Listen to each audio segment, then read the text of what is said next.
Hello. Hi, I'm Eric Herron with the Cascadia Prime Commercial Real Estate, and but I'm here representing the Phoodery with my developer partner, Kyle Taylor with Tailored Elements Construction, general contractor. And want to give a little update on the Phoodery.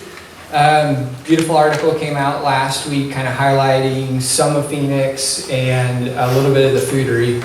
And what this roundtable up here spoke about is what we're trying to do is to provide attraction to Phoenix to get people to stay here when they come. We just don't want them to come to the Phoodery. We want them to be able, we want downtown, we want the city to be walkable.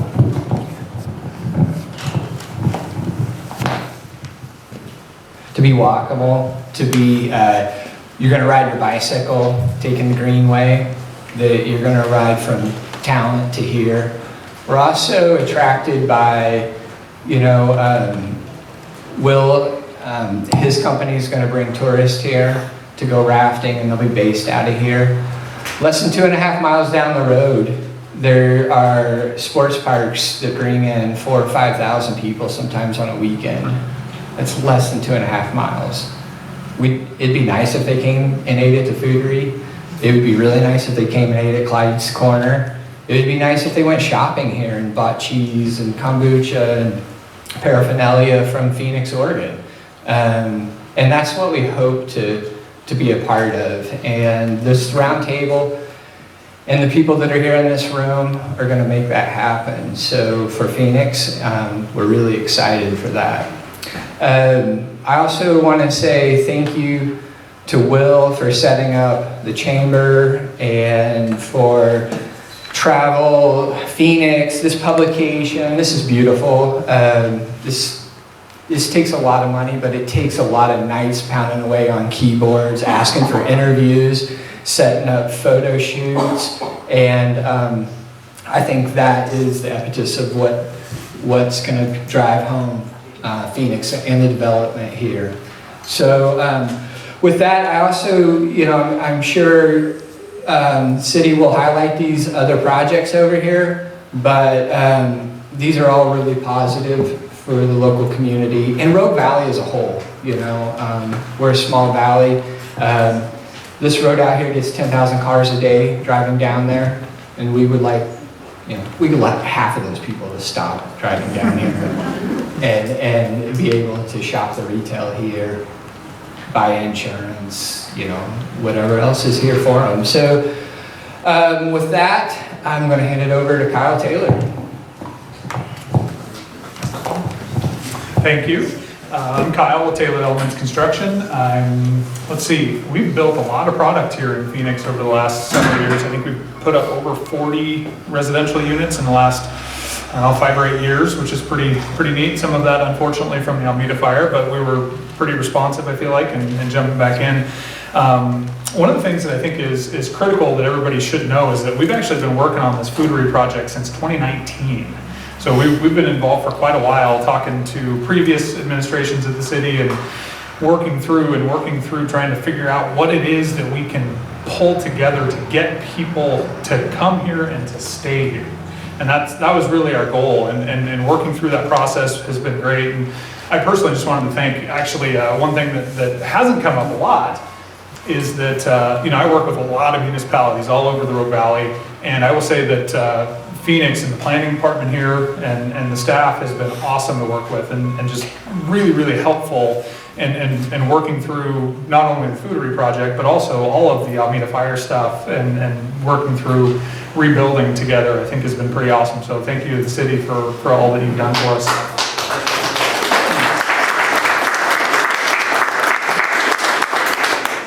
So I also think, it was mentioned earlier, what is the why? And I think Eric really hammered that point just a moment ago, but the why is bringing people here and getting them to stop here.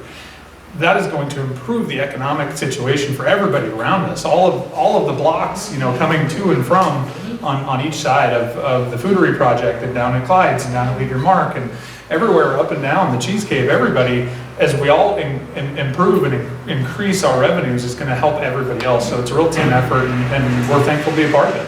So, anything else to add here? I suppose some questions. Can you orient us on your plan there, kind of where it's located and what exactly the project entails? Yeah, thanks, Joe. So we have the Phoodery project, which is 5 independent food stalls. And then the white area right there is a pavilion, so it'll seat 88 people with fire pits. Covered, yeah. TVs. And then the green space under the tree will remain green space with some cornhole boards, open table seating. We do have a movable stage going in there, hopefully to attract some local music. It's not a very big stage. We're not going to put 5 people on it, but 2 or 3 would be good. Then we move over to the tap house. The tap house is going to have the first, to my knowledge, rooftop seating in the valley. And I don't know if anyone has climbed a 10-foot ladder like I have and over there on that lot and looked around, but it's pretty gorgeous when you do. In the tap house, I have restrooms in it. There will be large walk-in cooler for the food stalls so that they can receive deliveries and overstock. Then across the street's the parking lot, 38 parking spaces. So we've laid that out so that that feeds the Phoodery parking in hours where the Phoodery is going to be busy. So we're assuming weekends and mostly evenings. We also did carve out 3 parking spaces on the Phoodery side for Grubhub, or if you want to order from home. And the idea is we're going to have a single point of sale platform when you come in to the Phoodery. So if you have 2 kids that want to eat burgers and you're a vegetarian, we're going to have options for all of those, and can be really simple for that deal. We also have 2 commercial buildings. The first one's on Main Street, and then there's a back one there. And those commercial buildings will be roughly 4,000 square feet and each. And then we are looking for tenants, other services, startups, incubators that can service the community with the services that they'll need. We're not looking to put any food in there. We have had a lot of requests, and we're entertaining it. A licensed kitchen for people that package food or prepare food for grocery stores, other restaurants, catering, that type of stuff. So that's a possibility. And yeah, that's the Phoodery in a nutshell. And I also want to thank Fura. We've been working with Fura since 2019, and it takes. Fura's been around for a long time, and this land sat vacant for at least 15 years with no tax roll on it. And so I just think the foresight that Fura has to acquire these properties, to build the Civic Center next door to it, and then develop out other properties is really helpful for all of Phoenix and in the future to come. Any other questions? I know parking is always an issue in any city, but as I look at your parking thing, have you guys talked about the complexities of controlling parking? Is it for the Phoodery, or can people park there and walk to other areas of downtown for like multiple hours? How do you control that? Yeah, we won't be patrolling the parking. No, I said how you can control that. What's your vision of how that's going to work with that small parking area? Yeah, well, there's 38 there, parking spaces there. When those 2 commercial buildings are going to be pumping and seeing clients or whatever goes in there, a dentist, we assume that parking lot will be busy Monday through Friday, 9 to 5 for those. Don't foresee the Phoodery drawing that much driving traffic midweek. for lunch. It'll probably be people that are working around construction and that can walk over there. So I do feel that on the weekends, by and large, I don't think there's going to be many services in those two buildings that'll be open on the weekends, attracting a lot of traffic.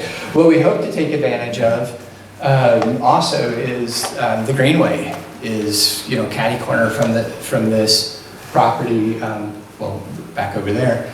And so we hope people, you know, utilize that coming from Talent, South Medford, Ashland even, to join in. We hope more people ride bikes and walk.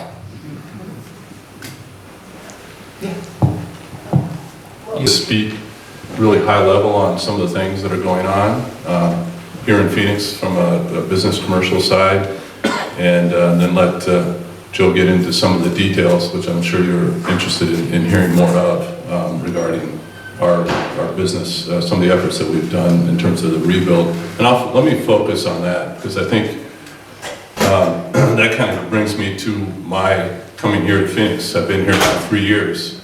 If you think back, that was 2020, COVID was in full bloom, and then it was maybe 4 or 5 months later, September 8th was the fire, and I would say probably 90% of my time has been spent on that effort and rebuilding. It's tragic, there's a lot of loss, but I think it's also given us a lot of opportunity, and we're hearing about that today, and I love the positivity that's coming out of a lot of the comments here today about moving forward and how resilient this community has been throughout all of that. And it's just been really a blessing for me to be part of, and I really have appreciated it. I heard some people talk about what helped sustain the effort, or what made our jobs easier. And I'll have to just say, having a supportive mayor and city council has been great. I mean, they've been laser focused on supporting staff and supporting this community on the rebuild effort. Somebody's already introduced Krista. We also, we've also worked closely with FURA, and just so everybody knows what FURA means, it's Phoenix Urban Renewal Development Association, or urban, what is it? Agencies, thank you, government agencies, right? So, and we'll talk a little bit about how that works, but it provides us some opportunity to give some incentives for some of the growth that you're seeing. You talked about Phoodery already. There's been some other things that we're doing. We're addressing our parking across the street with, we purchased the land there where you see the construction site that's going on that we'll be dedicating for some additional parking. But like anything else, anytime you pave something, there's wetland issues and things like that are involved in terms of getting those developed. But that's our goal once we are able to finish the project. Let me talk real briefly about what has been my focus in terms of for trying to serve this community during this rebuild effort, and that's getting resources into the community, resources in terms of dollars and people. Let me talk about dollars. So it's been about right at $28 million that we've been able to bring in from federal and state and actually local private resources. Let me talk a little bit about federal. That was the FEMA effort for rebuilding of infrastructure primarily. It was mostly the cleaning up of all the properties that were lost. It was a huge effort because as you can imagine, burning down anything, it's going to cause hazardous materials, and so those all had to be handled in the landfill and all that kind of stuff. So that's kind of what that involved. And on the state side, we've been pretty blessed on getting resources to support this project. This is the Government and Public Safety Center project. It's close to about a $19 million project. It's going to rehouse our fire department and our police department and City Hall all into one building. They were in separate facilities prior to that, so bringing those public entities, focus on public safety, focus on really, if you saw what our City Hall looked like before, I think you'll be impressed with our plans for the future because it's going to present, I think, the city in a much more positive way. Let me just say it that simple. And so that's involved getting the state legislature to actually give money to the city to build this on behalf of District 5 and police and government in the city hall. So that's been a big plus. We've got some work to do. We've seen inflation. We've seen all the other things that have been challenging us in this process. But we expect that we'll be in and having that facility up and running at the same time as the Phoodery's going. So it'll be kind of a reopening of downtown Phoenix, and so we're looking forward to that. The other thing, and I really appreciate all the comments that I've heard today about how it has been great to work with the city in terms of the permitting process. Well, that was because we were able to plus up on our people in terms of who we had in our community development department. When I started here, as I told you, in April 2020, in our community development department, I had half a Joe. And what does that mean? I had 50% of his salary. It was a half-time position. That was the only position we had at that time. Thankfully, we were able to make a good presentation in front of the legislature to get not only a full-time Joe, so full-time Joe, plus we have 4 other folks that are in that community development department that can be responsive. And I think he's going to give you some information and details on how responsive and how well that money has been spent in terms of the investment in our community development department to be able to be responsive. Because, I mean, for instance, I think we're at close to low 90% of certificate of occupancy for our homes that were lost in the fire, back to 92% of certificate of occupancies, which means that they are back in their homes. They're back living in our homes, which was a focus that we had for the community, is getting people back in their homes.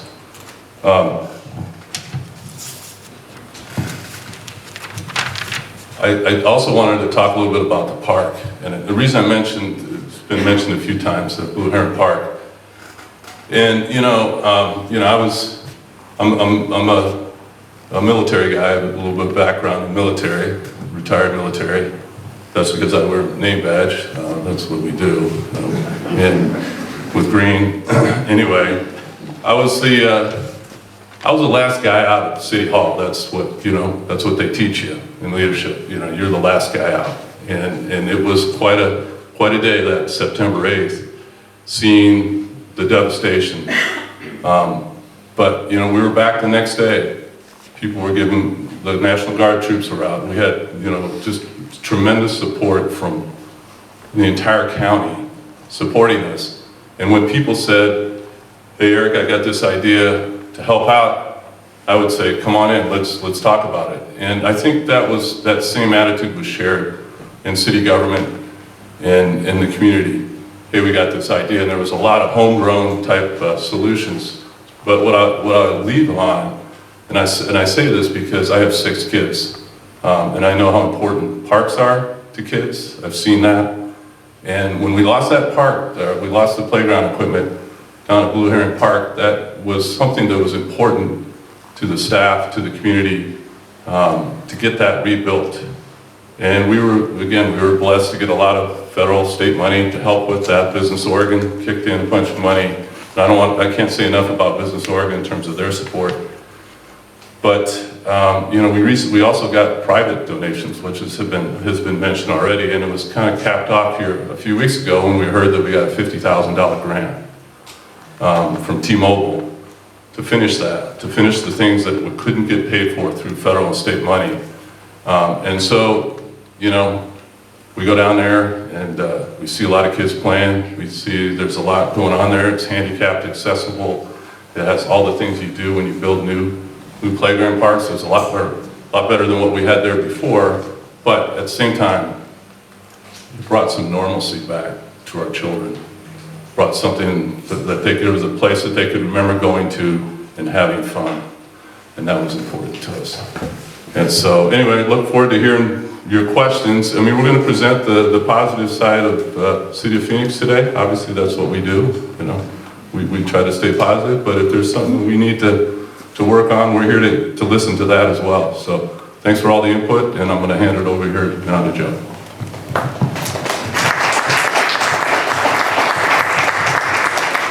Thank you, Eric, and thank you everybody for having us here this afternoon. And I'm always excited to come to anything where I get to learn about the community I work in, especially the businesses. And I would say it was a really clear and deliberate focus for us immediately after the fire to try to get people back into homes as quickly as possible for two reasons. Obviously, people need a place to live, and we wanted to get people back into this community as quickly as we could.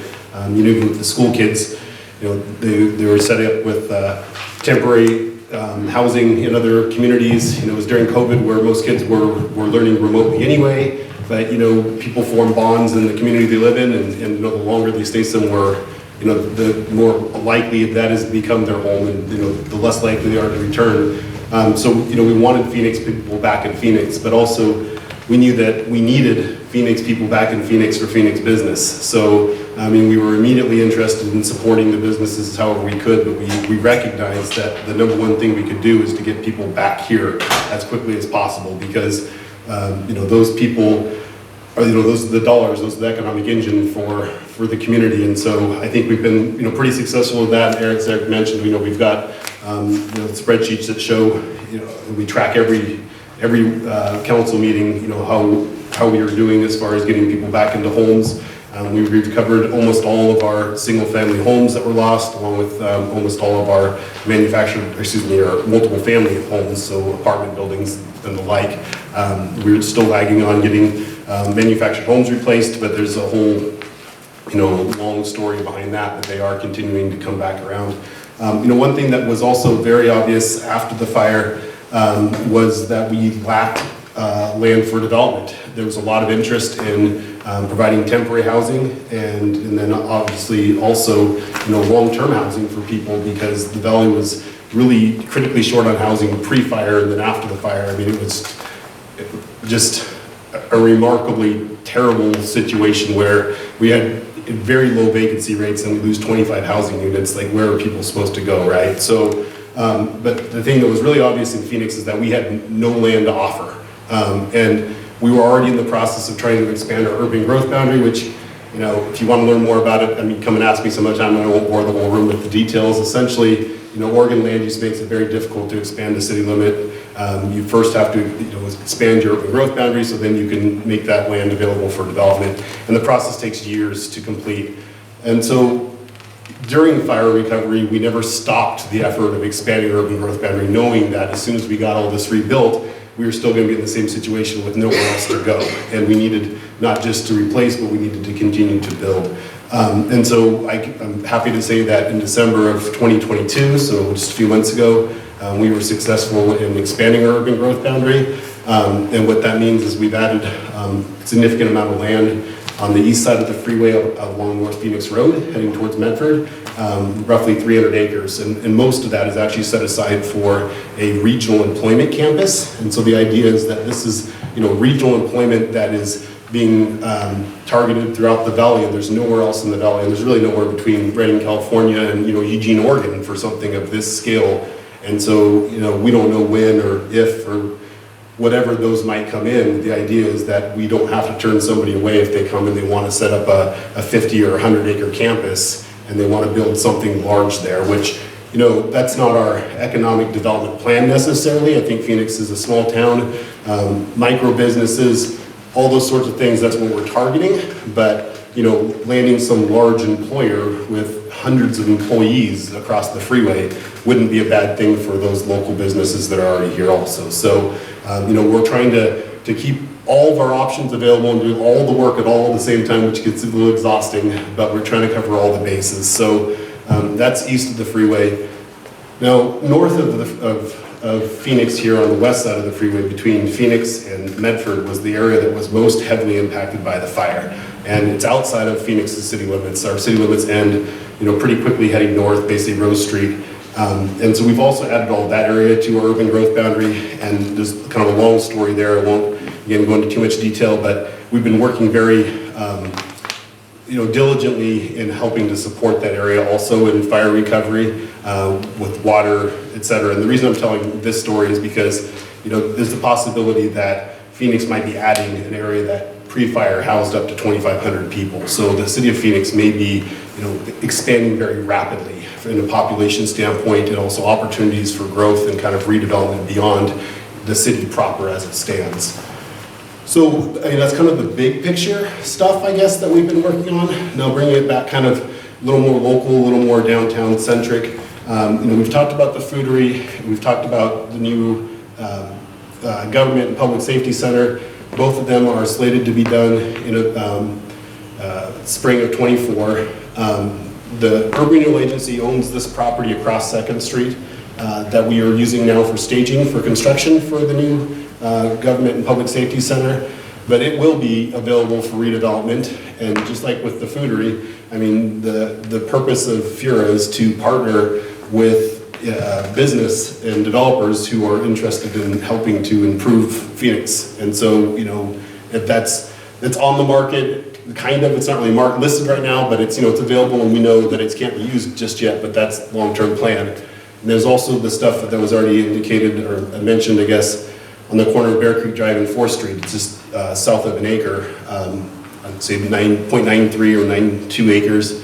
That is also owned by the Urban Renewal Agency. And so, we're doing our part to try to attract, developers and that are going to support the businesses that are here with businesses they bring in. So we're looking, downtown, same sort of concept, walkability, the sorts of things that bring people to downtown to not only, patronize those businesses, but also others in the area.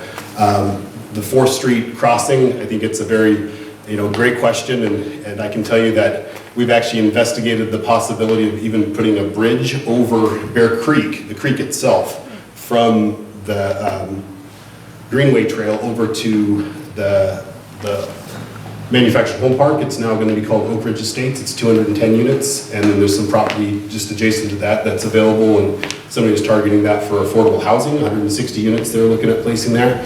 So that's roughly 400 households that have easy access to downtown if they can get across the creek, but they can't otherwise. So, I mean, the idea of, an enhanced pedestrian crossing there, which we already, signalized with the beacon, but even more, these are the sorts of things that we look at. Can't always make everything happen every time, but, we're trying to stay ahead of the curve, and all of the ideas that you have about things that could make Phoenix better, please share them with me or my staff.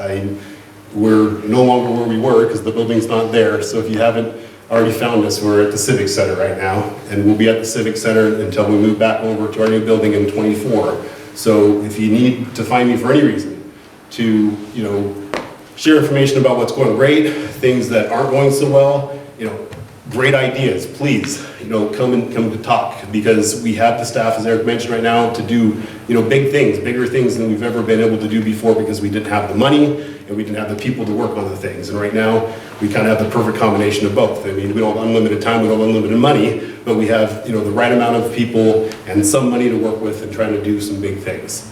And so along those lines, parking, I appreciate the conversation around that topic. We are investigating accessing some funds to build parking lots downtown that will be public parking lots, and that will be available to whomever wants to park there for whatever use they want to go to, or however many uses they want to go to. So it's a very timely conversation.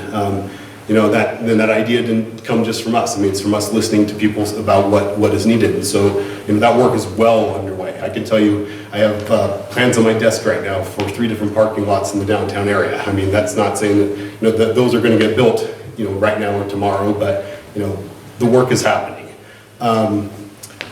So what else? I'm going to stop there. I have so much I could talk about. This has been a really fun afternoon. I appreciate all of our speakers for volunteering to be here, and our business panel, Marta and Business Oregon, for helping organize that aspect of it. Folks from the city, Eric, Joe, Krista, thank you so much for being here, and all the other organizations that are here as well. Phoenix has a lot going on, and it's events like this that will help align us and form ideas. And I really believe that there's really fantastic days ahead. And if I didn't believe that, then I probably wouldn't try to put something like this together. So I know that this was a huge time commitment for a lot of you, so I appreciate your time, being willing to participate in conversations and keep the ball rolling forward. I suppose that on behalf of the Phoenix, Oregon Chamber of Commerce, thank you so much for joining us today, and that's a wrap.